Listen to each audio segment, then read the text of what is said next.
പുത്തങ്കാവൽ തിരുമേനിയെ പറ്റി പറയുമ്പോൾ നമുക്ക് പറയാൻ കുറച്ച് കാര്യങ്ങളേ ഉള്ളൂ. വിശ്രമമില്ലാതെ ഓടിയ ആൾ, നല്ലതുപോലെ ഇമ്പകരമായി ആരാധന നടത്തുന്ന ആൾ, പക്ഷേ സ്വർഗത്തിലെ ശക്തി പ്രാർത്ഥിച്ച് നേടിയ ഒരു കൊച്ചു മെത്രാപ്പോലിത്ത കൂടിയായിരുന്നു പുത്തങ്കാവിൽ കൊച്ചു തിരുമേനി. എൻ്റെ അപ്പച്ചൻ്റെ മരണസമയമൊക്കെയും ആയപ്പോൾ അദ്ദേഹത്തെ കാണാൻ വേണ്ടിയൊക്കെ ചെല്ലുമ്പോൾ ശബ്ദമിടറിക്കൊണ്ട് അപ്പച്ചൻ ഒരു പാട്ട് പാടും. ആ ശബ്ദമിടറിക്കൊണ്ട് പാടുന്ന പാട്ടിൻ്റെ പിന്നിൽ ഒരു ചെറിയ സംഭവ കഥ കൂടിയുണ്ട്. അതും പറഞ്ഞു തരും അപ്പച്ചൻ.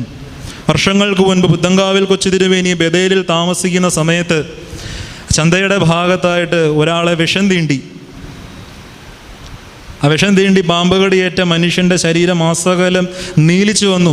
വായിൽ നിന്ന് നുരയും പതയും വന്നു. പ്രതീക്ഷയില്ലാത്ത രീതിയിൽ അദ്ദേഹം ബോധമറ്റ് നിലത്ത് വീണു. ആളുകളെല്ലാം നാലു വഴിക്കും ഓടി. കരച്ചിൽ തുടങ്ങി വീട്ടിൽ.